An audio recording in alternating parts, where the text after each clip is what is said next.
Hey there, ready to jump into this iPhone versus Pixel debate? We got that head-to-head review you sent us.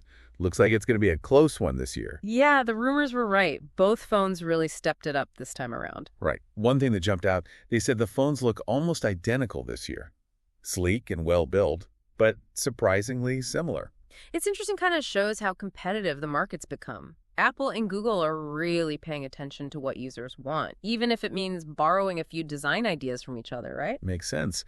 So the iPhone 16 Pro Max, still rocking that titanium glass, physical buttons, and finally, a dedicated camera button. A lot of people are going to be happy about that. But don't worry, Pixel fans, the fingerprint sensor is still an option if you prefer that over Face ID. Choices. Yeah. Choices. And they both still have that IP68 rating for water and dust resistance.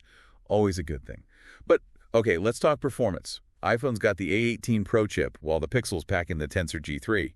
Sounds like a horsepower battle. It is, but honestly, for everyday use, most people won't notice a huge difference. But where the iPhone pulls ahead is in those more demanding tasks. Like if you're editing 4K video on the go, the iPhone is going to be smoother and faster. So if you're a content creator or doing really demanding stuff, the iPhone has the edge.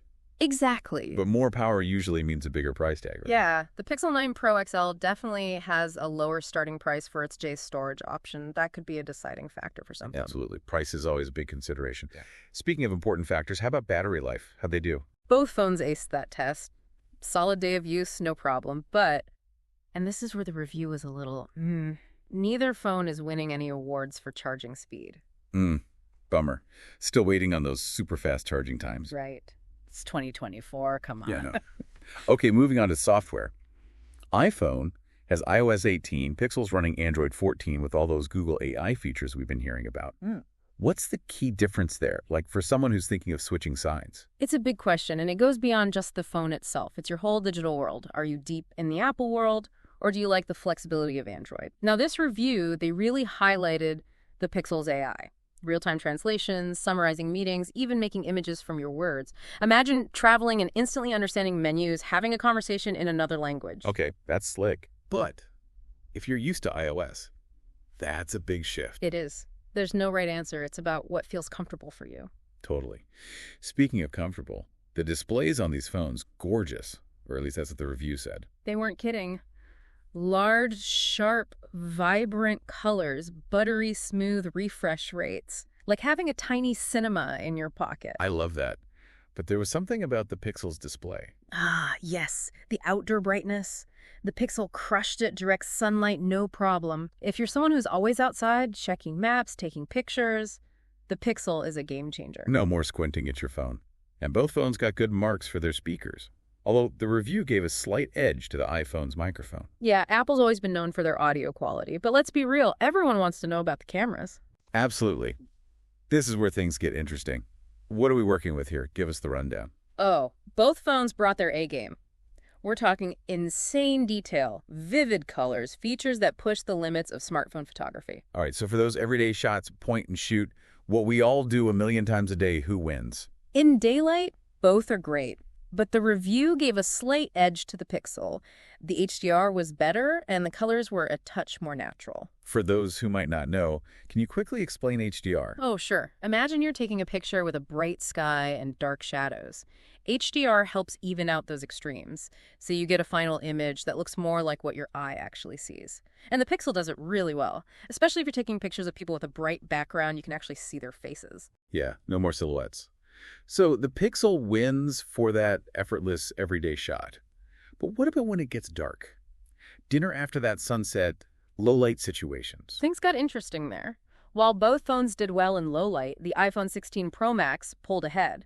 More detail, less noise, overall brighter images in those tricky conditions. Interesting. It's not a clean sweep for either phone. Exactly. That's what makes this comparison so interesting, finding the phone that fits your needs and how you take pictures. Right. Wide-angle lenses for those big, epic shots. How'd those compare? Daylight, the Pixel impressed the reviewers with its colors. But get this, in low light, the Pixel's wide-angle lens just blew the iPhone away. Night and day difference. Really?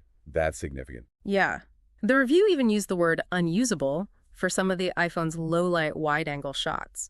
Seems like the Pixel software and sensor are a killer combo in low light. Wow. They did not hold back. Yeah. Okay, what about zoom? Some phones make a big deal about their telephoto lenses. What's the story here? Well, it depends. For closer zoom, like across the street, the iPhone's telephoto, especially at 5x, is fantastic, super sharp and detailed. But when you really need to reach, the Pixel takes the lead. It kept that detail even at those longer distances. So it's a trade-off depending on how far you want to zoom. How about portrait mode? Everyone loves a good portrait mode shot. Right. The iPhone took some seriously stunning portraits, especially at that 5x zoom. The Pixel, though, had some trouble with keeping the background consistently blurry. Sometimes it looked great, sometimes a bit fake. So Pixel gets points for skin tones, but loses out on the background blur sometimes. Yeah, pretty much. What about video? Any big surprises there? Oh, yeah. In bright daylight, the Pixel's video is just beautiful, vibrant colors, smooth footage, perfect for, like, YouTubers and stuff. But low light, the iPhone steps back in. Better in low light, and the stabilization was smoother. So are we seeing a trend here? Pixel for bright light, iPhone for when it gets dim. You got it. It's like they each pick their time of day to dominate. I like that. But we can't forget the selfie camera. Yes. Gotta get those selfies. So which phone takes the crown for the best selfie? For image quality, the Pixel wins. Detail, color accuracy, even how it handled different skin tones was impressive. But the iPhone selfie video was still praised. The quality and stability were still really good. So quick selfie, Pixel, vlog style, iPhone. Exactly. But here's the thing. The review emphasized, even if the Pixel's camera might be slightly better overall, the iPhone still has a big advantage for anyone creating content. And that's the ecosystem. Can you explain what you mean by ecosystem? Some people might not know what that means for phones. Sure. It's how seamlessly everything works together. Apple devices, their software, their services, editing apps, filters, cloud storage, even connecting to social media. It all just works together on the iPhone. If you're serious about making and sharing stuff, it's a big deal. So even if the Pixel takes a slightly better picture, the iPhone makes the whole process of editing, sharing, and managing your photos and videos easier. Exactly. It's the whole picture, and that's something Apple has always nailed. Makes sense. Okay, so we've covered a lot. Both phones have their strong points. Pixel for bright light, and those AI features. iPhone for low light, and that smooth ecosystem. It's a tough one. It is. And that's what makes this whole thing so interesting. Remember how we said the phones look almost identical at the beginning? Yeah, I thought we were sent two of the same phone at first. Right. That's not an accident. It's a sign of where tech is going. As technology gets better, the differences become smaller. It's less about which phone has the most megapixels and more about which one fits your life better. It's a good point. It's not about picking a winner. It's about you knowing what you need from a phone. So let's take a breath and think about everything we talked about. Yeah, because these are more than just phones. They're tools that can really impact our lives. Think about the AI stuff, translations, summaries. That has the power to change how we talk to each other, how we work, how we see the world even. That's kind of wild when you think about it like that. But before we get too deep into that, let's give our final verdict on these two phones. All right, so to wrap up this camera comparison, overall winner. Tough call. You said it. It's close.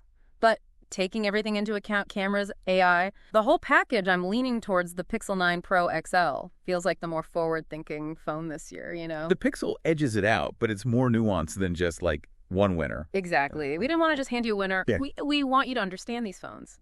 So you can decide what's best for you. Because the best phone is the one that fits your life. And maybe even pushes you to try new things like, imagine you're traveling and you can read any menu in any language with real-time translation. That's the cool part. Technology can open up so many possibilities, but it also makes you think. Like, how much do we want to rely on AI? How much control are we willing to give up to our phones? Big questions. And that's something to keep in mind. Team iPhone or Team Pixel. Think about how you feel about AI becoming a bigger part of our lives. Are we ready for our phones to become almost like partners? It's a lot. Definitely something to consider. But no matter what, one thing's for sure, the future of smartphones is exciting. It really is. And with that thought, we come to the end of our deep dive into the iPhone 16 Pro Max and the Pixel 9 Pro XL. We had fun breaking down the specs, looking at the features, and really thinking about what these phones mean for the future. But now we want to hear from you. Are you Team iPhone, loving that Apple ecosystem, or Team Pixel, ready for all that AI goodness? Let us know in the comments. Which phone is calling your name? And what do you think about these big questions about AI? We want to know. Because at the end of the day, Tech is about more than just specs on a screen. It's about how we use it to connect with people, to be creative, to explore the world. So until next time, keep exploring, keep asking questions, and keep diving deep. Okay, so we've reached the part everyone's been waiting for. The final verdict, iPhone 16 Pro Max or Pixel 9 Pro XL. Who's taking home the trophy in this tech showdown? Well, it's been a close one. Both phones really brought it this year. But if I had to pick, based on everything we've talked about, I'd say the Pixel 9 Pro XL edges it out. The cameras, the AI features, it just feels like a glimpse into the future of smartphones. The Pixel wins. But, like we've been saying, it's not really about crowning a single champion, right? Absolutely not. We want you to walk away from this deep dive understanding these phones inside and out, so you can decide what works best for you. Because the best phone is the one that fits your life. And maybe even pushes you to try new things. Imagine using that real-time translation on the Pixel to navigate a foreign country, order food, have actual conversations. It's incredible when you think about it, but those advancements, they do make you stop and think. Yeah, for sure. Like, how much are we willing to let our phones do for us? Yeah. How much AI is too much AI? Big questions. And honestly, there's no easy answer. But it's something to consider. Whether you're leaning towards the iPhone or the Pixel, think about AI's role in all of this, in our lives. It's a bigger conversation for sure. It really is. And honestly, a little bit mind-blowing.